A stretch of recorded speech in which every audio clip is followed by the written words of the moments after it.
Alors, j'accueille à la tribune, et j'en suis heureuse, Anne Genté, notre rapporteure pour avis sur les crédits des programmes 105 et 151 de la mission Action extérieure de l'État consacrée aux affaires diplomatiques et consulaires. En 2020, les moyens de ces deux programmes budgétaires sont stables. Le Quai d'Orsay doit réaliser d'importants efforts pour tenir l'objectif fixé par le Premier ministre d'une réduction de sa masse salariale de 5,7% d'ici 2022.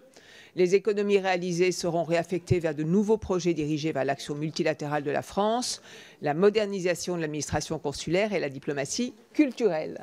Madame la rapporteure, vous considérez que le ministère des Affaires étrangères est aujourd'hui, je vous cite, en équilibre précaire.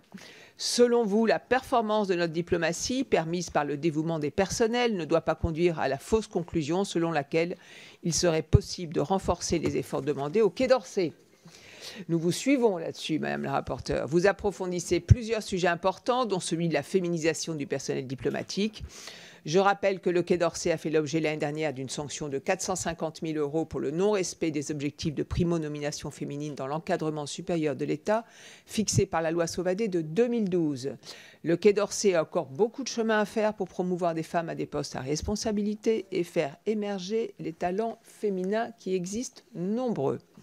En tout état de cause, nous pourrons revenir en détail sur ces questions des moyens lorsque vous nous présenterez avec Didier Quentin le mercredi 13 novembre prochain votre rapport sur la mission Flash dont nous avons pris l'initiative sur l'audit et le contrôle de processus de gestion de nos postes diplomatiques. Madame la rapporteure, je suis heureuse de vous laisser maintenant la parole. Merci Madame la Présidente. Alors, mes chers collègues, effectivement, je viens vous présenter pour la 3e année de suite les crédits des programmes 105 et 151 de la mission qui s'appelle Action extérieure de l'État, avec donc une partie 105 consacrée à la diplomatie et 151 consacrée aux affaires consulaires. Donc, comme l'a rappelé Madame la Présidente, en 2020, la bonne nouvelle, c'est que les crédits globaux de la mission sont stabilisés. Ils avaient quand même connu une baisse de près de 5% les années passées. Et nous devons ce succès, je veux dire vraiment le souligner, à l'engagement très fort de notre ministre Jean-Yves Le Drian. Il est sans doute l'un des premiers ministres depuis bien longtemps des Affaires étrangères à défendre aussi bien son budget. Il est vraiment très impliqué dans la défense des intérêts de son ministère. Il n'y a aucun doute là-dessus. Donc les crédits du programme 105 qui regroupent les moyens de l'action diplomatique à proprement parler de la France, qui augmentent très légèrement et qui veulent traduire par cette augmentation deux priorités. D'une part, la première priorité, c'est la hausse des contributions européennes et internationales de la France, qui, je le rappelle, représente ces contributions les 2 tiers. Les 2 tiers des crédits de ce programme hors masse salariale. Ces moyens en plus, ces moyens supplémentaires viendront abonder plusieurs projets de sécurité collective et accroître également la présence française dans les organisations internationales. La deuxième priorité, ce sont les crédits consacrés aux travaux de maintenance immobilière qui sont en augmentation de 7,5 millions d'euros et ce qui permettra de mettre fin, je le souhaiterais en tout cas, à l'approche court-termiste. Est-ce que ça suffira? L'avenir le dira. L'approche court-termiste que j'ai beaucoup combattue, qui consiste à multiplier les cessions immobilières. On vend pour pouvoir entretenir ce qu'on conserve. Et de résultat, avec un patrimoine immobilier qui se réduit comme peau de chagrin. Je voudrais insister ici sur le fait qu'une partie de notre patrimoine immobilier représente des cadeaux qui nous ont été faits par des pays étrangers et qu'évidemment, un cadeau, ça ne se vend pas. Donc, il y a aussi une limite à l'exercice. Et pour avoir beaucoup voyagé, je peux vous dire qu'on a un certain nombre d'emprises dont l'État tout court pose quand même question et n'est pas digne, je pense, même pour les personnels qui travaillent. Les montants, donc ainsi même renforcés, restent à mon avis insuffisants. Il faudra certainement faire davantage pour prévenir la dégradation dont je viens de parler, la dégradation de long terme de nos emprises. Sur le programme 151, le deuxième programme, qui rassemble donc, les moyens consacrés aux affaires consulaires, les crédits baissent très légèrement, mais en fait, c'est essentiellement lié à la dotation qui a été supprimée, liée à l'organisation des élections. L'année dernière, nous avions des élections européennes et il y avait une dotation à peu près à hauteur d'un peu plus de 3 millions d'euros. Cette année, je tiens à souligner que nous aurons encore des élections, mais de moindre ampleur que des européennes, puisque c'est un scrutin local à l'échelle du monde entier, mais local quand même, qui va faire voter nos ressortissants, nos 1 200 000 électeurs inscrits, votant pour élire des grands électeurs pour les sénatoriales qui auront lieu fin septembre prochain. Et nos grands électeurs s'appellent les conseillers consulaires. En revanche, les moyens destinés, eux, à la modernisation de notre administration, Madame la Présidente le rappelait, notre administration consulaire sont plus que doublés. Ça, c'est très heureux. Ils viennent financer 4 grands projets que le ministère mène de front. Le premier projet, c'est le vote par Internet, un enjeu crucial dans des pays, juste pour ma circonscription, quand je vois des pays comme l'Inde, la Chine, l'Australie, aller voter, c'est parfois parcourir plus de 3000 km, aller et autant en retour. Donc le vote par Internet serait un plus, même si je peux comprendre que philosophiquement, certains d'entre vous puissent être réticents avec la notion de vote, qui ne soit pas dans un isoloir, avec le risque qu'il puisse y avoir des pressions sur celui qui vote sur son smartphone ou sur son ordinateur. Je l'entends, nous sommes dans un enjeu différent qui géographiquement a des contraintes tout à fait différentes de ce qu'on peut connaître en métropole. Le deuxième projet de modernisation, c'est le projet France Visa, qui vise à permettre la dématérialisation des demandes de visa, et notamment que les documents nécessaires, et je peux vous dire que c'est une liasse épaisse comme ça pour demander un visa pour venir en France, même comme touriste. Il faut savoir aussi contraignant que ce que la Chine nous demande pour aller en Chine. Hein. On est sur le même niveau d'exigence. Donc ce projet est un grand projet qui sera très utile à nos personnels. Et aux personnes, c'est aussi la première vitrine quand on vient en France demander un visa, voir que c'est simple et c'est quand même utile à l'image que nous renvoyons. Troisième grand projet de modernisation, le registre de l'état civil électronique. Il s'agit des actes d'état civil qui sont établis à l'étranger pour nos ressortissants français, qui sont consignés, tenus par les personnels du ministère qui sont à Nantes. Et enfin, le quatrième grand projet de modernisation, c'est la plateforme consulaire de réponse téléphonique et courriel mondiale que j'avais proposée dans mon rapport au Premier ministre l'an dernier. Il s'agit simplement, quand on appelle un consulat, qu'on soit non pas que l'appel ne soit pas pris ou le message ne soit pas pris sur place, qui nécessite des moyens humains et matériels importants, mais soit pris sur une plateforme en France. Tout ceci vient de l'observation que 80% des appels téléphoniques sont liés à des choses qui sont les mêmes partout dans le monde. C'est souvent une demande sur la dimension de la photo pour le passeport, est-ce que c'est toujours la même, à quelle heure je peux venir au consulat, des choses qui sont pourtant sur le site internet, mais qui peuvent être tout à fait mutualisées sur un support unique en France. Donc 4 grands projets de modernisation. Globalement, ce projet de budget comporte pour moi 2 principaux motifs de satisfaction sur lesquels je voudrais insister. Premièrement, il comporte de nouveaux indicateurs et sous-indicateurs qui mesurent la performance de notre action diplomatique et consulaire. J'en avais souvent parlé, ces indicateurs ne sont pas toujours... pose question en tout cas. En particulier, ils permettront de mieux mesurer la qualité du service rendu aux étrangers et à nos ressortissants. J'ai souvent regretté d'ailleurs ici l'insuffisance de la démarche de performance au sein du ministère, qui ne permet pas d'ailleurs d'apprécier le travail des personnels. Là, je voudrais leur rendre hommage. Il y a une grande partie du travail de nos personnels, c'est 13 000 agents au ministère des Affaires étrangères, plus de 8 000 à l'étranger, et certains ont un temps considérable à consacrer à certaines tâches, un temps difficile à mesurer et encore plus difficile à anticiper. Et ce temps nourrit souvent chez nos personnels un sentiment d'arbitraire à l'encontre de certaines décisions de rationalisation et on manque là de critères objectifs pour prendre des décisions, notamment quand on supprime des postes. Je constate que de ce point de vue, le budget pour 2020 représente une vraie amélioration qui appelle à être poursuivie. Il y a encore beaucoup d'indicateurs encore à améliorer et cette prise en compte du temps de travail qui est difficile mais à laquelle il faut vraiment trouver une solution, une réponse. Deuxième chose, je voulais saluer l'effort de transparence et de sincérité de ce budget qui fait apparaître des phénomènes exogènes à la gestion du ministère, à savoir les effets de l'inflation et des variations du taux de change. Compte tenu de l'éclatement du réseau diplomatique, on est présent dans presque pas loin de 200 représentations et consulaires dans le monde, on a plus de 500 représentations consulaires. Le Quai d'Orsay est surexposé aux effets de l'inflation mondiale et à la dévaluation de l'euro par rapport à d'autres administrations internes à l'État français qui aussi a des opérateurs à l'extérieur, ne serait-ce que le ministère des Finances. Au cours des dernières années, ces phénomènes sont venus gonfler la masse salariale du ministère, il faut le souligner, et ont pu donner l'impression que le ministère ne fournissait pas les efforts attendus. Mais quand vous avez, si vous voulez, une grille salariale de la fonction publique, on ne peut pas l'appliquer de façon rigide à l'étranger, car il faut tenir compte à l'étranger du niveau de vie, donc de l'inflation locale et du taux de change, sans lesquels nos agents pourraient se retrouver dans une situation très difficile, comme ça a été le cas il y a quelques années, par exemple au Chili. Ceci m'amène à un grand regret sur l'évolution actuelle du Quai d'Orsay. Oui, on est d'accord, les moyens de la mission Action extérieure de l'État sont stabilisés, c'est une bonne chose. Et pourtant, pendant ce temps-là, le ministère continue à réaliser des efforts substantiels pour faire des économies. On se demande des économies sur quoi, vu le budget contraint qu'ils ont. Et le Quai d'Orsay doit opérer, le président le rappelait, une réduction de 5,7% de sa masse salariale d'ici 2022. Cela m'inquiète. C'est moins mal que la demande qu'on leur a faite initialement, qui était de réduire de 10%. C'est vrai, mais 5,7%, je vous assure que dans les conditions que je viens d'énoncer, je comprends mal comment on peut y arriver. Je n'évoquerai pas la réforme des réseaux de l'État à l'étranger qui seront donc présentés devant vous le 13 novembre prochain en commission, en conclusion avec mon collègue Didier Quentin d'une mission flash que nous avons menée sur le processus de gestion des postes diplomatiques. Je dresse néanmoins le constat qu'après des décennies de contraction des moyens, le Quai d'Orsay est arrivé au bout des efforts qu'il pouvait fournir pour générer des économies. S'agissant de ce rapport du 13 novembre, je voudrais juste dire que c'est une mission flash qui ne donne pas lieu à la publication d'un rapport et que pour cette raison, j'ai évoqué ce sujet dans ce rapport pour avis budgétaire afin que ce soit consigné et écrit et publié. Et je vous invite à vous y référer parce que nos secrétaires généraux d'ambassade, sur lesquels nous avons porté notre attention, sont soumis à des contraintes d'une importance, enfin d'une violence considérable. Violence, c'est peut-être un peu exagéré, mais une forte contrainte. Le ministère fait aujourd'hui face à un dilemme qui est simple. Soit il veut poursuivre les économies, accompagner les économies qu'on demande à l'État dans son ensemble, mais dans ce cas-là, cela implique pour moi de réduire le périmètre des missions des personnels.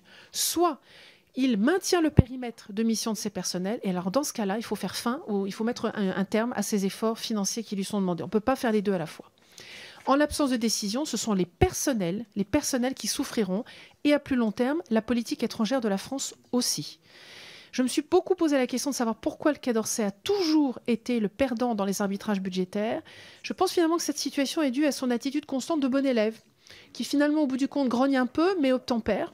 Alors finalement, comme il cède aux injonctions budgétaires, on continue à lui mettre une certaine forme de pression. Et également, je pense que c'est dû aussi à une certaine forme d'image qu'il traîne derrière lui. Parce que malgré les succès indéniables de notre diplomatie, nos concitoyens n'ont souvent qu'une image très très vague du quotidien d'un diplomate. Et je pense que même nous, si on demande à certains de nos collègues sur les bancs de l'hémicycle, à votre avis, à quoi sert un ambassadeur, que fait-il au quotidien ? Personne ne sait ce qu'il fait réellement. Cette méconnaissance explique une grande partie des fantasmes et des fausses informations qui entourent notamment le quotidien et parfois le train de vie des diplomates. On a en image certaines publicités qui sont extrêmement dommageables à l'image. Sachant que la diplomatie politique classique est essentielle à notre présence dans le monde et que cette diplomatie est entourée de tout un tas d'opérateurs et également d'acteurs sur le terrain sur lesquels moi je tiens personnellement à ce qu'on s'appuie de plus en plus, et notamment pour ce qui nous concerne, la communauté des Français qui vit hors de nos frontières. Le Quai d'Orsay est donc mis au défi de s'ouvrir et de se faire davantage connaître. Rappelons donc, j'en parlais tout à l'heure, que Nantes est, grâce au service central d'état civil du ministère, c'est juste la plus grande mairie de France, celle qui enregistre le plus grand nombre d'actes d'état civil en France. Donnons donc à voir la diplomatie en action, par exemple, pourquoi pas, au travers d'une série télévisée qui serait au Quai d'Orsay ce que le Bureau des légendes a été pour les services de renseignement. Et, voilà, et ça serait... Voilà, ça serait formidable. Franchement, moi j'ai déjà, je crois à moi toute seule avec tout ce que j'ai vu, et je ne suis même pas diplomate, loin s'en faut, je pourrais au moins faire une saison complète de cette série. Donc, en s'appuyant sur nos diplomates, on a au moins de faire 10 séries, 10 saisons, sans problème. Oui. Pour finir, je souhaiterais dire un mot sur 3 sujets que j'ai décidé d'approfondir dans le cadre de cet avis budgétaire. D'abord, les bourses scolaires à l'étranger qui bénéficient à 25 000 petits ressortissants français de notre réseau EFE. Cette aide à la scolarité forme un ensemble très robuste, très solide et indispensable, mais sans doute y a-t-il des pistes qui doivent être développées pour renforcer l'équité de ce système et adapter la procédure d'attribution aux délais très courts auxquels sont confrontées certaines familles. Juste dire que les commissions de bourse commencent à se réunir avant l'été pour statuer sur des bourses, des octrois de bourse pour l'année scolaire suivante. Or, nous avons un gros renouvellement des familles pendant l'été. Donc, ça pose souci. J'ai également consacré une partie de mon rapport à la gestion qualitative des effectifs, qui est souvent le parent pauvre de la gestion des ressources humaines dans un contexte de réduction quantitative des effectifs. Le quantitatif est toujours problématique. Je propose notamment de réduire la fréquence des changements de poste, qui se traduit dans certains cas par la perte d'une expertise précieuse, de renforcer aussi la part de l'expérience au détriment du statut et du concours dans le déroulement des carrières, et surtout de mettre en place une gestion prévisionnelle des emplois et des compétences, pour l'heure qui est totalement inexistante, ou très peu existante, ce qui explique le phénomène notamment des agents sans affectation ou des agents à qui on confie une mission qui n'est pas à la hauteur des compétences qu'ils ont pu développer au long de leur parcours. Enfin, je conclus sur le sujet de la féminisation du personnel diplomatique. Madame la Présidente l'évoquait. C'est un vrai souci, car malgré les efforts réalisés par le ministère, qui lui ont valu la possibilité de recevoir le label de l'AFNOR, un label AFNOR en 2017, pour autant le Quai d'Orsay revient de loin et accuse encore beaucoup de retard. Madame la Présidente le rappelait, en administration centrale, seulement 25% des postes de direction et de chefs de service sont occupés par des femmes. Comment la France peut-elle prétendre développer une diplomatie féminine dans le monde si elle n'est pas elle-même exemplaire dans la composition du corps diplomatique, de son propre corps diplomatique? Nous ne parviendrons pas à rétablir l'égalité professionnelle entre les hommes et les femmes sans une action beaucoup plus volontariste du ministère pour promouvoir les femmes à des postes à responsabilité et en amont pour lever les verrous qui bloquent la progression des femmes. Au bénéfice de ces observations, j'appelle à voter en faveur des crédits de la mission Action extérieure de l'État. Alors, Madame la rapporteure, merci beaucoup. Je voudrais dire 2-3 choses avant de donner la parole aux intervenants des groupes. Je suis vraiment heureuse quand on entend Anne Genté ainsi que les autres rapporteurs. C'est la 3e année consécutive, c'est quelque chose que nous avions innové ici dans cette commission, et on se rend compte qu'au fond, c'est bien fondé, et que là, on a des rapporteurs qui connaissent vraiment leur sujet, qui le possèdent complètement, et vraiment un grand remerciement à l'ensemble de nos rapporteurs, à Anne et à l'ensemble des rapporteurs. La deuxième chose que je veux dire, je pense qu'il faut faire évoluer cette jurisprudence qui dirait que sur les missions flash, il n'y aurait pas de rapport. Moi, je pense que sur les missions flash, il faut des rapports. Par exemple, la mission flash que nous avons initiée de contrôle des postes, je pense que c'est très important. C'est quelque chose que nous portions depuis longtemps. Et donc, je vous proposerai, si notre commission en est d'accord, qu'il y ait un rapport, qu'on vote ensuite sur ce rapport, sur le contenu de ce rapport, mais qu'au moins, il y ait des traces écrites de ces missions flash qui sont aussi importantes que nos missions d'information. Donc, je proposerai de faire évoluer cette jurisprudence des autres commissions pour qu'il y ait là aussi un rapport d'information. Troisième chose que je veux dire, chère Anne, c'est quand vous avez parlé des visas. Je veux dire à la Commission que dans le même cadre, nous avons une mission flash sur les postes, dont vous allez nous rendre compte. Moi, je pense qu'il faudra mettre en place une mission flash sur les visas. Et allez voir, oui, il y a beaucoup à dire, et allez voir dans les pays, dans un certain nombre de pays, comment ça fonctionne ou comment ça ne fonctionne pas d'ailleurs. Hein. Et voilà, je sais que vous en parlez dans le rapport, mais donc je proposerai qu'on ait une mission flash là aussi sur la question des visas avec un rapport à la clé. Et ceci rejoint la question de notre collègue Lecoq. Je pense qu'il faut valoriser ces rapports davantage. Et donc, pourquoi pas, par exemple, ces rapports sur l'action extérieure et tous ces rapports que nous allons voir ce matin, je pense qu'il faut les remettre en main propre au ministre pour qu'il ait vraiment lui-même, son cabinet, son administration puisse mesurer au fond la qualité du travail et les propositions qui sont dans ces rapports et ainsi valoriser le travail de nos rapporteurs. Voilà ce que je voulais ajouter. Alors, je donne maintenant la parole aux orateurs des groupes. Pour La République En Marche, Buontan. Merci Madame la Présidente. Madame la rapporteure, je vous remercie pour cette information complète concernant les programmes 105, Action de la France en Europe et dans le monde, et 151, Français à l'étranger et Affaires consulaires. Ces deux programmes représentent à eux seuls 75% des crédits de la mission, Action extérieure de l'État, et garantissent le bon fonctionnement de notre réseau diplomatique et consulaire à l'étranger. À ce titre, ils représentent l'écrasante majorité des dépenses de personnel de la mission. Grâce à son déploiement géographique quasi universel, notre réseau diplomatique permet de faire entendre la voix de la France partout dans le monde. Le réseau consulaire, lui, permet aux Français établis hors de notre pays de trouver un soutien et des interlocuteurs pour leurs démarches administratives dans 206 postes et, rappelons-le, auprès de 500 agences consulaires. Je désire d'ailleurs souligner le travail fantastique accompli sur le terrain par les consuls, les conseillers consulaires et tous les agents des consulats. Ils accompagnent au quotidien 1,8 million de concitoyens enregistrés officiellement sur les registres consulaires, mais qui sont sans doute le double. Je les en remercie. Le programme 105 témoigne par ailleurs de la volonté d'universalisme de notre politique étrangère par sa contribution aux organisations internationales et au secteur de la sécurité internationale, notamment dans le cadre des opérations de maintien de la paix. Ce programme fournit à notre pays les moyens d'être un promoteur de premier plan du multilatéralisme et de conserver son influence sur les grands sujets mondiaux. Cette ambition d'une diplomatie universelle de la France ne doit toutefois pas empêcher notre dispositif à l'étranger d'évoluer. Il doit notamment rationaliser la gestion des personnels de l'État affectés à l'étranger, comme cela est en cours dans le cadre d'Action publique 2022. Et il doit aussi évoluer du fait de l'impact des nouvelles technologies. Si les dépenses en effet de personnel diminuent un peu dans le programme 151, c'est aussi parce qu'est prise en compte la dématérialisation de nombreuses démarches. Ce budget préserve donc la position de la France au niveau mondial et il stabilise les moyens dévolus à son réseau diplomatique et consulaire tout en engageant des réformes nécessaires en profondeur. Pourriez-vous à ce titre, Madame la rapporteure, nous rappeler les chantiers engagés par le ministère de l'Europe et des Affaires étrangères, et en particulier par son réseau consulaire, en matière de simplification des démarches administratives pour les Français de l'étranger et en vue de sa modernisation? Merci. Merci, Monsieur le député. Pour les Républicains, Michel Herbillon. Merci, Madame la Présidente. Je voudrais d'abord remercier Anne Genté pour la présentation de son rapport, fait comme à son habitude, avec beaucoup de compétences et de franchise, et je dirais aussi de diplomatie, parce que je mesure la difficulté qu'il y a d'année en année de pouvoir traduire en actes la mise en œuvre des grandes orientations de politique étrangère fixées par le Président de la République et par son gouvernement. Nous le savons, comme à chaque fois, les ambitions sont grandes, les objectifs sont nombreux. Le Président de la République aime régulièrement parler de diplomatie de l'audace pour qualifier son action.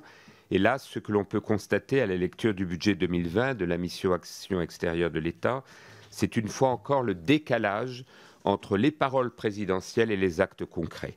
Décalage entre les ambitions affichées, qui sont souvent, il est vrai, audacieuses, et les moyens que l'on se donne pour les atteindre. L'année dernière, unanimement, nous dénoncions la baisse des crédits et des effectifs du ministère des Affaires étrangères, qui a déjà beaucoup participé à l'effort de redressement budgétaire ces dernières années. D'ailleurs, Anne Genté l'a dit. Alors même que c'est un petit ministère d'un point de vue financier, le ministre lui-même rappelait lors de son audition, je cite, que nous étions arrivés à l'os.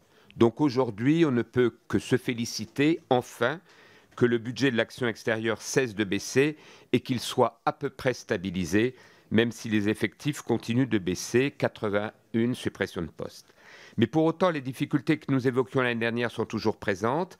Quand on rentre dans le détail des programmes et des actions, on observe un yo-yo budgétaire d'une année sur l'autre qui traduit plutôt un exercice comptable et de gestion de la pénurie des moyens, alors même qu'on peine à voir les grandes priorités stratégiques. Au nom du groupe Les Républicains, je veux vous dire l'inquiétude qui est la nôtre de voir notre réseau diplomatique s'affaiblir par ce genre de pratiques budgétaires. Nous savons tous ici les difficultés que rencontrent nos agents en poste à l'étranger, le degré d'exigence toujours plus élevé qu'on demande à nos diplomates, à nos ambassadeurs et aux agents du Quai d'Orsay. Nous ne pensons pas que les moyens accordés au budget du ministère des Affaires étrangères permettent d'assurer pleinement l'ambition qui doit être celle de la France dans le monde. C'est pourquoi nous nous opposerons à ce budget. Et je veux maintenant, chère Anne, vous poser 3 questions. On constate de nouveau une baisse de nos contributions aux organisations internationales. Est-ce uniquement lié à la diminution du budget des opérations de maintien de la paix, comme ça a pu être le cas les années précédentes? Deuxième question concernant le patrimoine immobilier du ministère qui a subi une véritable hémorragie ces dernières années. Le ministre nous a annoncé qu'enfin des crédits supplémentaires allaient être alloués à son entretien. Quelles sont les priorités qui ont été fixées dans ce domaine? Je termine, Madame la Présidente. Est-ce qu'il y a eu une revue générale de la situation? Et enfin, dernière question, vous avez fait, chère Anne, du teasing en ce qui concerne votre mission flash que vous conduisez avec notre excellent collègue Didier Quentin. Sans nous dévoiler toutes les conclusions, est-ce que vous pouvez revenir sur vos principales constatations et vos principales recommandations? Est-ce que cette mutualisation a été source d'économie et d'efficacité? Merci beaucoup, Monsieur le député. Pour les socialistes et apparentés, Alain David. Et le MoDem, non? Oubliez Michel Fanger. Madame la Présidente, merci. Pour le mouvement démocrate, Michel Fanger, voilà, oui. C'est classique, ça. C'est classique, bien. Tout à fait révélateur. D'autres commissaires également. Bon, Madame la Présidente, merci quand même de me donner la parole. Madame la rapporteure, mes chers collègues, ce n'est pas gagné. Vous voyez qu'il faut parfois combattre.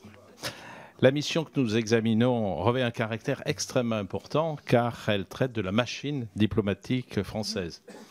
Le travail de la rapporteure est de ce point de vue-là très précieux, et merci Madame Genté, car il nous permet d'avoir une vision claire des réformes menées et de celles et des enjeux à venir surtout. Les réformes, ce sont celles qui sont engagées au travers du plan Action publique 2022, qui poursuit un objectif de rationalisation des moyens du ministère.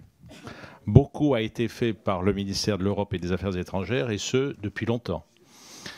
Un chiffre m'a particulièrement interpellé, Madame la rapporteure, celui que vous rappelez, 13 500, qui représente le nombre de personnes sur qui repose toute la diplomatie française.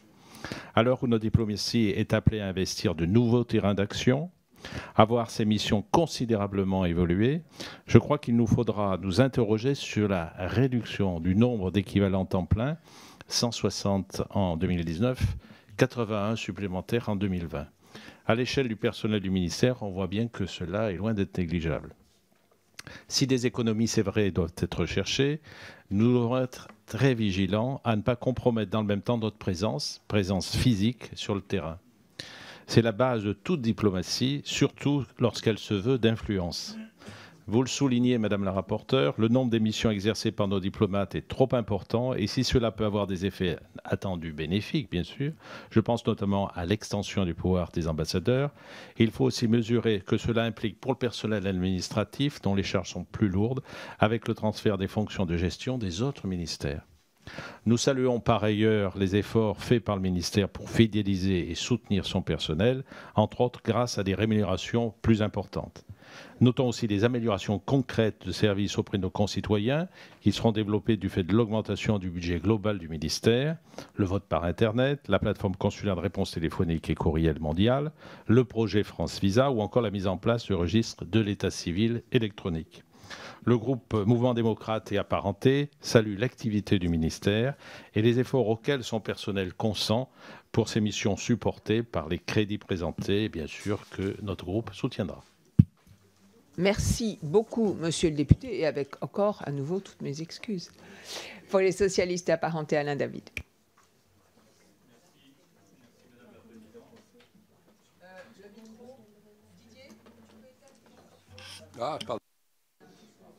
Merci, Madame la Présidente. Madame la rapporteure, merci pour votre projet d'avis budgétaire. J'ai pris bonne note d'un certain nombre de points saillants dans votre rapport, et notamment la multiplication et la diversification des tâches consulaires, la nouvelle baisse des ETP, malheureusement, déjà moins 160 ETP en 2019, 81 en 2020, et cette baisse s'accompagne dans les faits par un renouvellement important du personnel. On a noté un coût important de la formation. La suppression de postes semble se baser sur des critères arbitraires, non harmonisés, pas de véritables critères définis. La faible attractivité des postes au niveau local, avec des primes très faibles et une dégradation de la formation. Aussi, je souhaiterais avoir votre analyse sur la cohérence à diminuer les dépenses publiques dans l'objectif d'une amélioration du fonctionnement de l'administration. Va-t-on aller à l'encontre des acteurs de terrain en leur imposant un plan d'action d'ici 2022 qui prévoit une nouvelle baisse de leurs effectifs et un élargissement de leurs missions alors qu'ils sont déjà sous tension? Jusqu'où la rationalisation de l'action extérieure peut-elle aller sans que cela ne soit fait au détriment de nos agents et de la qualité de notre réseau diplomatique? Merci beaucoup, monsieur le député. Pour UDI, Agir indépendant, Christophe Negelen. Merci Madame la Présidente. Très rapidement, déjà féliciter Anne Gente pour son rapport et surtout pour la passion qu'elle a mis à l'exprimer. Et juste dire que partageons majoritairement son constat et en étant relativement inquiets des crédits pour toutes ces personnes qui travaillent pour notre diplomatie, qui participent au rayonnement de la France à l'international. Il y a plusieurs points qu'il est important de rappeler. Vous avez parlé des Français qui sont établis à l'étranger. Il est important de savoir qu'on aurait besoin de plus les soutenir, plus les aider. Lors de mes différents déplacements, j'en ai rencontré un certain nombre. Ils contribuent réellement au rayonnement de la France. C'est une vraie richesse pour notre pays, déjà parce qu'ils exportent une partie de notre culture et parce qu'indirectement, ils contribuent tout simplement au rayonnement de la France. toutes ces personnes aussi qui travaillent dans nos ambassades, le rôle essentiel des consulaires et des ambassadeurs. Et on le voit, on a parlé la semaine dernière de la crise qu'il y avait en Syrie avec les Kurdes et les Turcs, mais il y en a des crises comme celle-là, il y en a énormément dans le monde. Et si la France investissait plus dans son réseau diplomatique, comme on l'était il y a de ça quelques dizaines d'années. On était une vraie référence en termes de réseau diplomatique, ce qui n'est plus le cas actuellement parce qu'on l'a tout simplement abandonné, laissé tomber. Et ben, ça aurait participé à continuer à maintenir le rayonnement de la France et surtout l'influence de la France sur la scène internationale. Donc vraiment, c'est un grand regret de voir ce budget diminuer d'année en année avec en fin de compte très peu d'explications. Et vous l'avez dit vous-même, chers collègues, le fait de dire c'est peut-être tout simplement parce que le ministère des Affaires étrangères est un bon élève qu'il accepte tout. Et ben, des fois, il faut peut-être être, quand on fait de la diplomatie, il faut des fois aussi taper point sur la table. Et je pense qu'il serait intéressant de le faire pour que ces crédits réaugmentent. J'ai juste une petite question, c'est concernant les agents sans affectation. J'aurais bien voulu savoir exactement, est-ce que vous aviez une idée du chiffre? Combien avons-nous d'agences sans affectation et combien cela coûte sur le budget? Merci. Merci beaucoup, monsieur le député. Pour le groupe Liberté et Territoire, Frédérique Dumas. Merci, madame la présidente, madame la rapporteure, chers collègues. Nous l'avons vu la semaine dernière lors de l'audition de madame Mouchikiwabo, la secrétaire générale de l'OIF. Il est essentiel de poursuivre nos efforts et d'augmenter les outils qui permettent de développer l'enseignement du français à l'étranger. Le programme 185 et son financement pour 2020 fait état... Pardon, 151. Pardon ? C'est le prochain rapport, madame la députée, celui de Frédéric Petit. C'est pas grave. En fait, en plus, vous réservez votre... Non, mais en fait, je suis désolée. Allez-y. On est sur les missions extérieures de l'État. Mais attendez, je suis désolée, parce que comme c'était pas moi qui devais intervenir là-dessus... Bon. Donc, je reprends. La France joue un rôle majeur dans la mise en œuvre des opérations de maintien de la paix, notamment à travers la formation et le soutien logistique. Celles-ci sont importantes et le ministre des Affaires étrangères a clairement exprimé au printemps dernier que les évolutions rapides des conditions d'engagement en opération de paix exigent un engagement plus important de l'ensemble des États membres. Cependant, l'ONU a décidé de réduire de 65 millions de dollars le budget global de sa douzaine d'opérations de paix pour juillet 2019 à juin 2020, entraînant de facto une baisse de la contribution française au budget des opérations de maintien de la paix. Dans le budget 2020, celle-ci baissera ainsi de 19 millions d'euros pour s'établir à 307 millions d'euros en 2020. Pour notre groupe, il s'agit là d'un signal inquiétant qui est envoyé aux États et aux populations dont le soutien international est indispensable. Le groupe Liberté et Territoire s'inquiète des baisses successives des contributions aux opérations de maintien de la paix. Il nous paraît dangereux de laisser les États continuer sur cette voie. Certes, tout ne fonctionne pas parfaitement dans le mécanisme des opérations de maintien de la paix de l'ONU, mais ne faut-il pas plutôt s'engager sur une réforme de ce mécanisme? Cette réforme nous paraît d'autant plus indispensable que le maintien de la paix est un des outils les plus efficaces pour aider les pays hôtes sur le difficile chemin du conflit à la paix. Nous savons également que ces opérations ne servent pas seulement à maintenir la paix et la sécurité, elles trouvent aussi toute leur pertinence dans la mise en œuvre de processus politiques ou dans la protection des civils. Elles aident au désarmement, à la démobilisation et à la réintégration des ex-soldats. Le groupe Liberté et Territoire aimerait donc avoir des éclaircissements sur la stratégie française, tant budgétaire qu'opérationnelle, en matière d'opération de maintien de la paix. Merci, madame la députée. Pour la France insoumise, Clémentine Autain. Oui, merci. Merci, madame la rapporteure. On se répète un peu d'année en année, même si là, on voit qu'il y a une petite hausse, mais nous avons un problème qui est à la fois quantitatif et qualitatif sur ce budget. Alors, sur le quantitatif, on l'a dit l'année dernière et on le redira sans doute l'année prochaine, c'est que la hausse toute petite qui est proposée ne compense en rien l'effet au long cours, puisque moins 53% des effectifs ont été constatés depuis 30 ans. ce qui est considérable.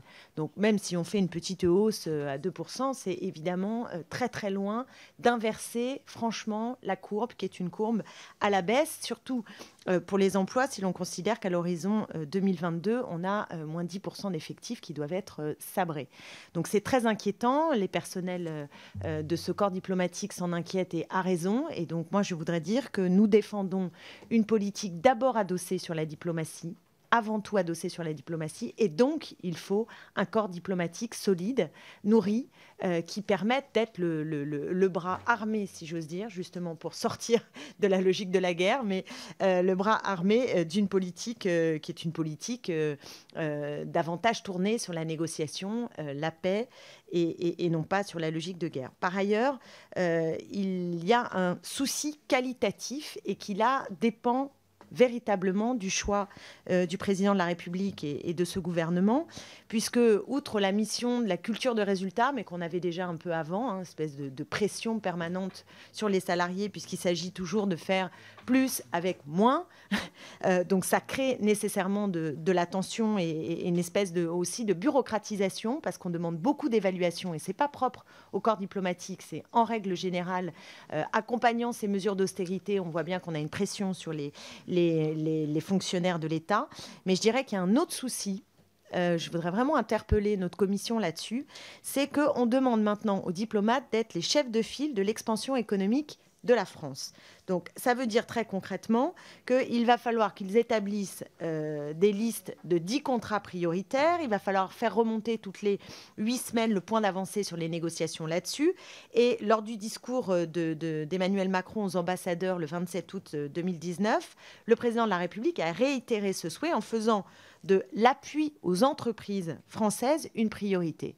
Et là, franchement, j'y vois une sorte je sais pas comment dire, de changement de nature quasiment de ce qu'est la mission de ce corps diplomatique. Enfin, je veux dire, ce n'est pas des ambassadeurs économiques. Qu'est-ce que c'est que cette histoire ? Bien entendu qu'ils doivent veiller là-dessus, mais quand on voit, et on y viendra tout à l'heure, la façon dont évolue dans le même temps l'aide publique au développement, j'ai l'impression qu'il y a un glissement qui est un glissement de nature complète par rapport à l'objectif de ce corps. Merci beaucoup, Madame la députée. Pour la gauche démocrate et républicaine, Jean-Paul Lecoq. Merci, Madame la Présidente. Agir en faveur de la paix et la stabilité, promouvoir une nouvelle dynamique européenne, défendre la démocratie et les droits de l'homme, œuvrer à une régulation économique et commerciale efficiente. Ça, ce sont les 4 missions du ministère des Affaires étrangères. Le rapport pointe le fait que les diplomates exercent un trop grand nombre de missions et diluent ainsi les messages que la France peut réussir à faire passer. Les députés communistes ont toujours soutenu le fait que la diplomatie doit œuvrer en priorité à l'amitié entre les peuples et au dialogue permanent avec tous les acteurs. Seul le point concernant les actions en faveur de la paix et de la stabilité et pour la défense de la démocratie et des droits de l'homme nous semble prioritaire. La construction européenne et la régulation commerciale ne peuvent qu'être des sous-actions. Ça a été dit par Clémentine et d'autres, mais il ne reste que 13 500 fonctionnaires au ministère. Le Quai d'Orsay va continuer à s'affaiblir. Perte de 50% de ses effectifs en 30 ans, comme disait Christophe. Il n'est pas question de changer de politique. 10% de la masse salariale devrait être supprimée entre 2019 et 2022.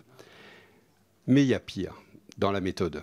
C'est-à-dire qu'on supprime des postes de fonctionnaires pour créer des postes de contractuels que l'on paye plus, et donc ça coûte plus cher à la masse salariale. Il y a une succession de démissions. Et moi, je pose la question à notre rapporteur. Ces démissions, quelles en sont la raison ? Ce sont les agents du droit local qui démissionnent. Pourquoi ? Pourquoi est-ce qu'on ne considère pas dans notre État que des fonctionnaires sont les garants d'une qualité d'action et d'une fiabilité et d'une expertise ? Tout le monde sait que, et c'est valable pour le ministre, que la connaissance du monde, de l'évolution du monde, permet de travailler à la paix. Et que la méconnaissance ne permet pas d'entendre les signaux dans tel ou tel pays. On n'a pas bien entendu les signaux au Liban, on n'avait pas bien entendu les signaux en Tunisie, on n'avait pas bien... Enfin, il y a plein de choses comme ça, de déstabilisation, que notre diplomatie n'a pas su entendre. Bon, en Tunisie, il faisait de la musculation, il ne pouvait pas tout faire, le garçon, mais voilà, il y avait une succession de choses que notre diplomatie n'est plus en capacité d'entendre et d'écouter le monde. écouter battre le cœur du monde. C'est ainsi qu'on agit pour préserver la paix. Et je pense qu'aujourd'hui, la déstabilisation de notre ministère des Affaires étrangères, des Relations internationales, crée une ambiance de pré-guerre et favorise justement les conflits larvés ou les conflits actifs dans telle ou telle zone du monde. Et donc, quelque part, sert les vendeurs d'armes et sert l'économie française. Et donc, on peut se questionner, puisque notre pays est un des premiers producteurs d'armes, si quelque part, il n'a pas intérêt à discréditer sa diplomatie pour pouvoir favoriser ces ventes d'armes. Et ça pose un sujet. En tout cas, moi, ça me questionne. Questionnement philosophique. Et j'invite mes collègues à regarder les choses. Et puis, je terminerai, Madame la Présidente, parce que j'ai appris que le ministère avait fait appel d'une décision de la justice administrative du 6 juin dernier de condamner le ministère à réparer un préjudice d'anxiété causé par un agent du fait de son exposition à l'amiante dans un bâtiment du ministère. La CGT a dénoncé cette décision scélérate, démontrant un total mépris de l'administration, du ministère, qui fait appel, alors que la justice avait donné raison à cet agent. Donc voilà, on est un peu désolé. Bien sûr, en France. Merci beaucoup, monsieur le député. Je donne la parole maintenant à Samantha Cazbonne. Il faut défendre des travaux. On m'entend ? Oui, pardon. Merci Madame la Présidente, merci Anne Genetet pour ce rapport. Effectivement, cette passion à défendre les moyens du Quai d'Orsay sur ces programmes-là.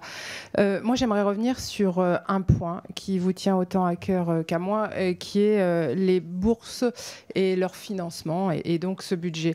Vous notiez tout à l'heure que, et dans votre rapport également, qu'il y avait une diminution qui était due au nombre d'élèves boursiers qui avait lui-même diminué. Alors, moi, je m'inquiète parce qu'il y a 3 hypothèses à cela. Vous le savez, de par mon parcours, j'étais chef d'établissement et j'ai participé à ces commissions des bourses.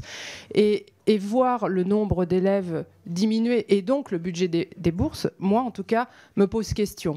Et j'y vois 3 hypothèses, et j'aimerais donc avoir votre avis sur le sujet. La première, pour moi, elle correspond à une forme de découragement des familles avant même, je dirais, de commencer à remplir ce fameux dossier des bourses. Parce qu'il faut l'avoir eu entre les mains pour le comprendre, hein, je vous le garantis. Deuxièmement, elle concerne pour moi une hypothèse encore un peu plus problématique, qui est celle de la fréquentation de nos classes moyennes. Parce que lorsqu'on est une classe moyenne à l'étranger, on le sait bien, c'est un peu pareil parfois en France, on n'est pas assez pauvre et on est trop. Alors, je ne vais pas dire riche, mais enfin, on est trop. Donc, on ne bénéficie pas non plus des bourses. Et donc, ces classes moyennes ne fréquentent pas nos établissements français parce qu'elles sont dans un entre-deux. Et quand on a 3 enfants, se payer les frais de scolarité d'un lycée français, c'est impossible pour elles. Et puis, il y a donc ce qui pourrait aussi expliquer une forme d'éviction de ces classes moyennes par le 3e point, les critères des bourses. Et en cela, moi, je me préoccupe, puisque je siège à la Commission nationale des bourses, que j'ai posé cette question au directeur de l'agence et j'espère vraiment avoir, pardon madame, une étude très précise vraiment de ce qui fait que nous avons moins d'élèves boursiers qui fréquentent aujourd'hui nos écoles françaises à l'étranger. Et ce qui pose, et je le termine, un vrai problème, c'est vraiment la mixité sociale que nous devons maintenir et garantir dans ces établissements. Merci beaucoup, Madame la députée. Didier Quentin, qui est donc co-rapporteur de notre mission Flash sur le contrôle des processus de gestion des postes diplomatiques dont nous parlerons dans une quinzaine de jours. Oui, merci beaucoup Madame la Présidente. Oui, je tiens à féliciter Anne pour son rapport qui sera complété donc le 13 novembre par la présentation de notre mission Flash. Alors ce rapport de Anne contribue à mieux faire connaître notre outil diplomatique et nos diplomates. À cet égard, je signale souvent que l'idée reçue, c'est Monsieur de Norpois ou c'est les héros de Belle du Seigneur d'Albert Cohen. Or, c'est tout autre chose. Il y a 2 ouvrages qui sont sortis récemment. La diplomatie n'est pas un dîner de gala de mon ami Claude Martin, grand ambassadeur, qui a reçu récemment le prix Mauriac à Malaga, remis par Alain Rousset, et le président du jury, c'est Jean-Noël Jeannet. Et puis, le dictionnaire amoureux de la diplomatie de Daniel Joanneau, qui est aussi tout à fait remarquable. Alors, bravo pour l'idée que l'on caresse depuis longtemps, mais il faudra la réaliser. Il y a déjà 2 acteurs, 3 avec et une actrice, c'est la série télévisée, sur le modèle d'Urgence, par exemple, pour mieux faire connaître notamment les fonctions consulaires. À Hanoï, on a vu notre consul qui rendait visite à un détenu français dans des conditions très difficiles. Donc tout ça va dans le bon sens. Deux questions très rapides. Les agents sans affectation. À ma connaissance, il y a une 50aine de ministres plénipotentiaires, c'est-à-dire l'équivalent pour la diplomatie, ce qui est le grade de général dans les armées, qui sont sans affectation. Donc il faut peut-être revoir la politique de recrutement au départ. Et puis aussi la réflexion très juste faite par Anne sur le taux de rotation des personnels diplomatiques qui est insuffisant. Alors la question que je pose à Anne, c'est comment concilier une mobilité intelligente des personnels diplomatiques avec la transmission d'une expertise technique, linguistique, culturelle ou autre. Je prends l'exemple du Japon. Nos ambassadeurs passent 2-3 ans au Japon. Je me souviens d'un ambassadeur des États-Unis qui était resté près de 15 ans. Le Japon, c'est un pays très difficile à connaître. La langue est difficile aussi. Donc là, il y a un vrai problème.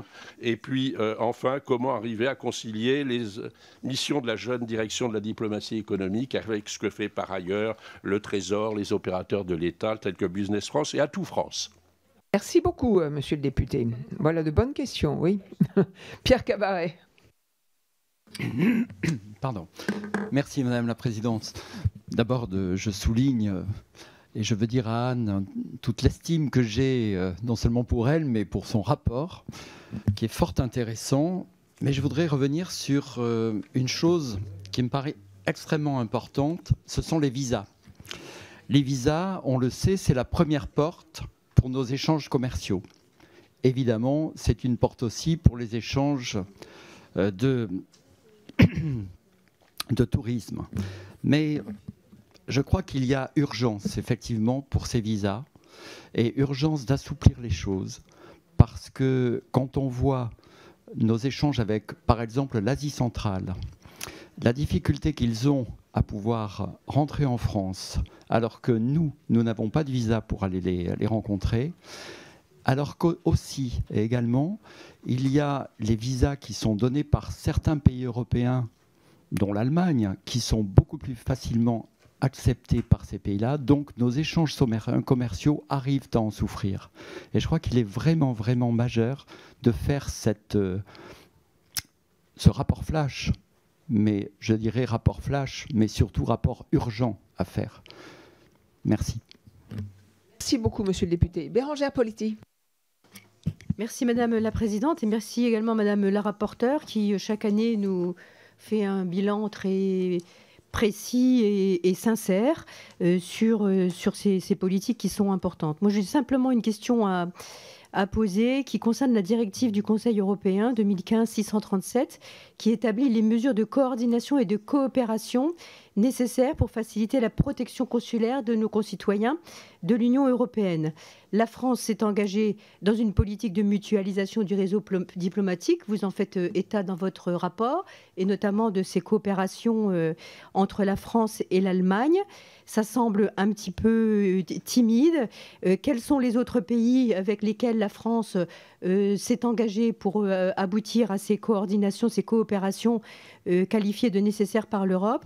Y a-t-il déjà d'autres pays? Et surtout, vous aviez évoqué, peut-être pas l'année dernière ou l'année d'avant, la possible mutualisation pour les toutes petites ambassades dans des très petits pays, entre plusieurs pays européens. Est-ce que vous avez eu d'autres approches de cette problématique depuis? Parce qu'elle me semble effectivement intéressante à développer. Merci, Madame la députée. Isabelle Roche. Oui, merci, Madame la Présidente. Merci, Madame la rapporteure, pour la qualité de votre rapport et les éclairages que vous avez pu nous fournir. Moi, je voudrais revenir sur un des thèmes que vous avez vraiment mis en avant, qui est la féminisation. Et donc, dans les nombreuses préconisations que vous nous faites, finalement, laquelle vous mettriez encore le plus en avant. Mais moi, je voulais vous en faire une autre suggestion. Est-ce que nous ne pourrions pas inscrire aussi le ministère des Affaires étrangères dans une démarche de budget sensible au genre? Je vous remercie. Merci beaucoup, Madame la députée. Eh bien, Madame la rapporteure, c'est à vous. Merci, Madame la Présidente. Merci, chers collègues, pour toutes vos questions. Je vais les prendre aussi précisément que possible dans l'ordre et en prenant pas trop de temps sur le temps de mes collègues qui vont venir, parce que nous avons encore 2 autres rapports et je voudrais pas être trop bavarde. Donc les chantiers pour l'action consulaire, je les ai rappelés dans ma présentation, que les questions posées à mon collègue Buntan, le vote par Internet, la plateforme de réponse aux emails et aux appels téléphoniques, la dématérialisation de l'état civil et le projet France Visa. Ce qui me permet de sauter tout de suite à la réponse à mon collègue Pierre Cabaret sur les visas. Les visas, je fais des propositions juste pour dire que une partie de la procédure visa qui nous échappe, qui est décidée au niveau européen, c'est pas nous qui avons la main dessus. Nous avons la main sur les visas long séjour dont nous sommes les seuls à décider de la procédure. Cette procédure européenne, pour moi, interroge, je crois que je l'avais déjà dit. Et c'est au niveau européen qu'il faudra traiter le sujet. Maintenant, en effet, dans certains pays, il y a des compétitions. Il y a des pays dans lesquels les ressortissants, je pense à la Biélorussie où j'étais allée, ils savent qu'il ne faut pas aller à l'ambassade de France parce qu'on est beaucoup plus tatillon pour délivrer un visa qu'à l'ambassade d'Allemagne, par exemple. Donc, il y a une vraie... Et en plus, il y a des retours, puisque c'est payant. Ça rapporte aux différents postes consulaires. Donc, c'est un peu dommage que le visa soit réduit à ça. Maintenant, la Grande-Bretagne fait tout à fait autrement. Et la réflexion est intéressante, je le pose dans le rapport. La Grande-Bretagne a décidé de traiter les demandes de visa, quels qu'ils soient, entièrement en Grande-Bretagne. Tout est envoyé, tous les documents sont envoyés en Grande-Bretagne. Et localement, régionalement, notamment dans les pays où il y a un haut risque de fraude, ils mettent en place une équipe qui est régionale et qui va aller faire de l'audit extrêmement fréquent, beaucoup plus fréquent que nous-mêmes, chez les prestataires. Nous avons tous les mêmes prestataires. Ils sont 2 essentiellement dans le monde à traiter nos demandes de visa. Et nous avons donc ils ont une équipe qui circule, qui va essayer de lutter, faire des audits et aider à lutter contre la fraude documentaire. Donc il y a d'autres moyens de le faire. Nous, ça nous dégagerait des moyens consulaire pour que notre consulat fasse autre chose. Moi, je propose que cette action consulaire soit dégagée pour traiter l'action sociale, qui est pour moi ni indissociable, ni dissociable, ni divisible. L'action sociale, on en fait ou on n'en fait pas. Si on en fait, on va jusqu'au bout. Et elle va forcément grandir. Ça, c'était pour la réponse au visa. Michel Herbillon, mon collègue Michel Herbillon, sur le décalage affiché entre les ambitions du président de la République et les moyens. Juste rappeler que la réduction annoncée n'est pas une réduction en nombre de postes effectifs. Mme Autain soulignait, ce n'est pas 10% de postes en moins qui avait été demandé à l'horizon 2022, c'est 10% de réduction de la masse salariale. C'était pas non, mais c'est sur ce ministère, c'est particulièrement intéressant, surtout dans un contexte où on voit que la masse salariale augmente quand les effectifs diminuent. Voilà. Mais, je vais revenir tout à l'heure, mais en revanche, le ministère a obtenu, parce que l'exercice était fait en novembre dernier, à certains postes, on a demandé de réduire de 13%, à d'autres de 7%, et finalement, la piste d'atterrissage a été 5,7%. Donc, c'est moins pire, mais ça reste problématique en tout cas. Voilà, c'est mieux que si c'était pire. La baisse des contributions internationales, c'est effectivement lié, ça a été posé par quelqu'un d'autre aussi, à la baisse de contributions aux opérations de maintien de la paix. Mais nous n'avons pas la main, c'est pour ça que je n'aborde pas ce sujet dans le rapport, nous n'avons pas du tout la main sur ces contributions internationales. On est juste un véhicule de transit pour les faire. En revanche, il y a un outil qui a été mis en place cette année qui fait qu'on avait un souci parce que nous étions obligés budgétairement d'en décider maintenant, alors qu'ensuite vont intervenir des phénomènes de change. Et le ministère a réussi à dégager, à sécuriser la partie change pour qu'on ne soit plus... les variations de taux de change n'impactent pas négativement notre budget sur l'année suivante lié à ces montants très importants aux opérations de maintien de la paix. Le patrimoine immobilier, quelles sont les priorités? Je ne saurais dire, il n'y a pas grand-chose qui a été fait, sauf la chose la plus importante, c'est que la ligne budgétaire dans notre budget, qui était dans ce budget pour le maintien de l'entretien du patrimoine immobilier, a été basculée sur un compte d'affectation spéciale. Du coup, on a l'impression artificielle d'une baisse du budget pour l'entretien. En fait, c'est pas vrai. C'est juste que c'est plus le ministère qui va s'en occuper. Le budget, c'est pas notre budget de gérer l'entretien, c'est le compte 723 d'affectation spéciale. Donc, on le retrouve de l'autre côté. Donc, il y a juste un transfert, mais l'entretien est toujours là, même si je l'ai souligné, je pense qu'il est encore insuffisant. Les constatations du mission Flash, je vous renvoie à la lecture de mon rapport où j'en parle, et puis le 13 novembre, je vous en parlerai plus longuement. Mais voilà, je préfère je continue le teasing, absolument. Voilà. Alain David, mon collègue Alain David, qui se posait des questions sur les réductions d'effectifs, quelle cohérence entre la baisse des effectifs et l'amélioration de la qualité de service. C'est une vraie question que je pose. Depuis le départ, je dis que pour couper des têtes, il faudrait savoir pourquoi on les coupe et que ce ne soit pas une coupe comptable. Je l'avais déjà dit l'année dernière. Bon, il y a beaucoup moins, la baisse des effectifs va se réduire encore.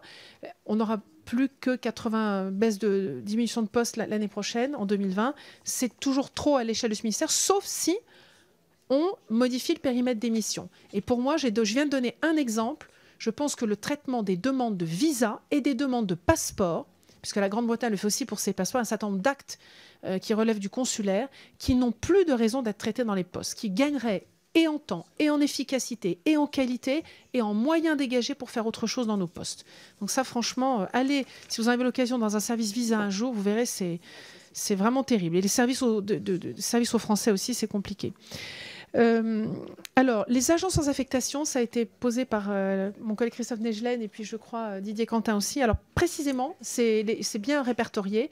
Nous avons un pic à l'été, à fin août, parce qu'on n'a pas encore réussi à affecter tout le monde. On n'en a pas 50, on en a précisément l'année dernière 22. Et pour ce qui est de la catégorie A et A+, donc au niveau de rang de ministre plénipotentiaire, on en a 6 en A+, et 8 en A, un petit peu moins en catégorie B et C. Mais c'est quelque part la face émergée de l'iceberg. Je l'ai dit tout à l'heure, ça, ce sont des gens qui sont vraiment sans affectation. Mais derrière, il y a aussi tout un nombre d'agents qui ont des affectations ou des missions pas à la hauteur de ce qu'ils pourraient faire. Par exemple, pourquoi il y a un pic au mois d'août et qu'après, le nombre d'agents sans affectation diminue? Parce qu'un certain nombre d'entre eux, on va les envoyer en inspection au corps des affaires étrangères. Ils vont être inspecteurs aux affaires étrangères pendant 2-3 ans. Ce n'est pas inintéressant, mais est-ce à la hauteur du parcours et des compétences qu'ils ont acquises au cours de leur parcours? Je n'en suis pas certaine. Il reste un problème d'encombrement de ces effectifs au rang A et A+. Alors, je n'ai pas le coût. Je n'ai pas le coût ça m'a pas été. Je n'ai pas recherché ce coût. Mais en tout cas, voilà, une vingtaine de personnes tous les ans qui sont réellement sans affectation. Mais des affectations sur des missions vraiment. On va leur donner une mission auprès de la direction des ressources humaines, auprès de la direction financière. Ça m'interroge un petit peu. C'est des gens. J'ai vu des gens qui s'ennuyaient, qui en profitent pour passer 2 ou 3 ans à Paris à apprendre une autre langue. C'est un peu dommage. C'est un peu une rupture sur un parcours de compétences. Madame Autain, sur les opérations de maintien de la paix, Madame Dumas, j'ai donc répondu. Madame Autain, alors j'entends tout à fait ce que vous dites sur le glissement que vous entendez. Et vous soulevez là un problème très clair qui a été aussi, ce que je crois, par mon collègue Didier Quentin. La mission de diplomatie économique. En fait, on se rend compte que c'est important d'aider nos entreprises à se propulser à l'international. Ça, on en a besoin, on est bien d'accord. Maintenant, on a qui s'en occupe?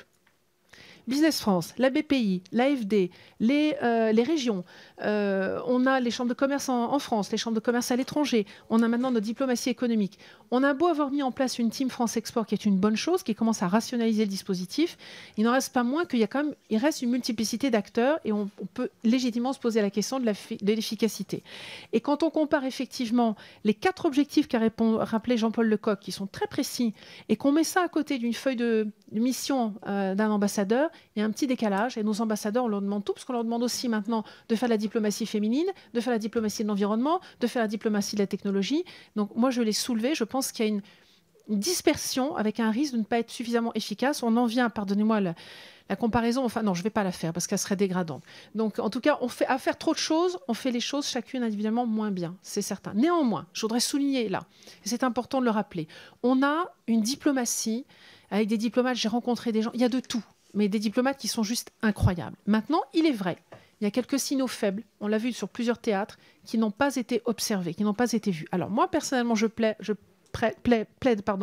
pour ma chapelle depuis quelque temps, qui est que les Français présents dans le monde, en dehors des réseaux institutionnels classiques, sont une ressource sur laquelle il faut savoir s'appuyer. Ils ont une connaissance du terrain complémentaire et différent de nos diplomates. Il faut absolument s'appuyer sur eux. Le président l'a dit dans le discours aux ambassadrices et aux ambassadeurs en août dernier. Il a dit « Je vous demande à tous », il les a secoués, d'ailleurs j'ai vu après la réaction des ambassadeurs, « Je vous demande à tous d'aller beaucoup plus, de sortir de votre zone de confort et d'aller, il a même dit comme ça, et d'aller vers la société civile localement où vous êtes. » Donc il y a vraiment un intérêt fort, sinon on va se retrouver, comme le disait un journaliste qui a écrit un autre livre sur la diplomatie, qui disait que pour lui, selon lui, la diplomatie française ne fait plus que 3% de notre diplomatie. Il est un peu sévère, mais il faut veiller à ça. Nous avons des gens extrêmement compétents, mais qui doivent pouvoir s'appuyer sur d'autres réseaux pour rendre notre diplomatie et notre présence dans le monde encore plus efficace.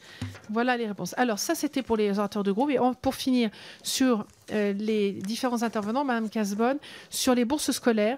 Alors je suis absolument d'accord avec vous. Le découragement des familles, oui, le dossier, je tiens à le souligner ici, est extrêmement complexe et vraiment décourageant. Il procède du déshabillage.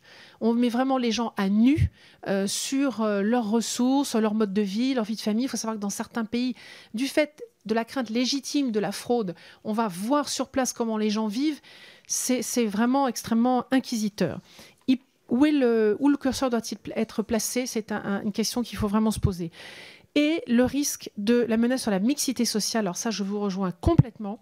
Effectivement, on a toute une frange de classe sociale qui ont des ressources trop élevées pour prétendre à une bourse, trop faibles pour payer une scolarité. Juste pour information, une scolarité à l'étranger, le reste à charge aux familles.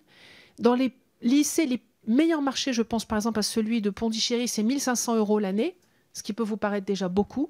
Mais sachez que on est souvent une moyenne de 5 000 € l'année, avec des pics dans certains pays qui sont plutôt à 10 000 € l'année. La ville où je suis, où il y a toute une partie d'une classe moyenne, on a un groupe extrêmement important qui ne cesse de grossir de parents qui font l'école à la maison parce qu'ils ont trop de revenus pour avoir une bourse et pas assez pour payer la scolarité. Quand on a 2-3 enfants et qu'il faut payer chez moi, c'est plutôt de l'ordre de 10 à 15 000 € l'année par enfant. Quand on a 3 enfants, on est à 45 000 € l'année. Donc ça pose un vrai souci. Donc je suis contente de savoir qu'il y a une question qui a été posée au Conseil des bourses scolaires et ça me paraît très important d'approfondir le sujet, de voir comment on peut, j'en parle un petit peu dans le rapport, je l'ai écrit, revoir un peu les critères, mais faisons attention et donnons, Frédéric Petit je crois le mentionne dans son rapport, donnons plus facilement accès au Centre national d'enseignement à distance en mode scolarisation et non pas en mode soutien à ces enfants qui sont entre deux au point de vue ressources budgétaires. Donc les agences sans affectation, j'y ai répondu. Pierre Carvalho aussi, Madame Poletti. Alors la mutualisation, cette année, je vais vous le dire, zéro avancée. Zéro avancée, c'est absolument pas avancé. Voilà, c'est vraiment avec des mutualisations qui sont plus sur les moyens, parfois comme Dhaka au Bangladesh, mais il n'y a pas d'avancée du tout, il n'y a pas eu de nouveaux postes de mutualisation. Mais on voit qu'on a de toute façon, tant qu'on n'aura pas, Madame la Présidente, une politique étrangère européenne solide avec des intérêts convergents, ça sera difficile de mettre en place des postes diplomatiques qui puissent être... Non, alors maintenant, on a toujours des plus petits pays dont nous sommes les représentants localement qui n'ont pas de représentation diplomatique et que nous représentons. Donc pratiquement tous les grands pays, ça va être le cas, mais ce n'est pas ce que j'appellerais une véritable mutualisation. C'est pas tout à fait ça. Et puis, sur la féminisation, est-ce qu'on pourrait inscrire un budget féministe? Mais je pense que c'est plus une question qui intéresse l'ensemble des ministères, l'ensemble du budget de l'État, et pas seulement le ministère des Affaires étrangères. Mais je dois dire, et je voudrais finir là-dessus, que lorsque, dans les différentes auditions et à la conférence des ambassadrices et des ambassadeurs, on me dit « Ah, mais vous savez, la difficulté de gestion des effectifs au Quai d'Orsay, c'est plusieurs facteurs, dont l'entrée des femmes sur le marché du travail », je bondis sur ma chaise. L'entrée des femmes sur le marché du travail, c'est juste les années 60 en France, et que le ministère des Affaires étrangères s'en préoccupe aujourd'hui en 2010 et avance ça comme argument, c'est quand même très regrettable. Ça témoigne quand même d'une mentalité et de freins très importants. Donc ça, je souhaite vraiment que ces freins soient levés et que du coup, les femmes osent venir, parce qu'il faut que le vivier soit là aussi. Donc il faut leur dire, venez, et elles viendront si elles savent qu'elles pourront avoir une carrière à la hauteur de leurs ambitions. Je vous remercie. Merci beaucoup.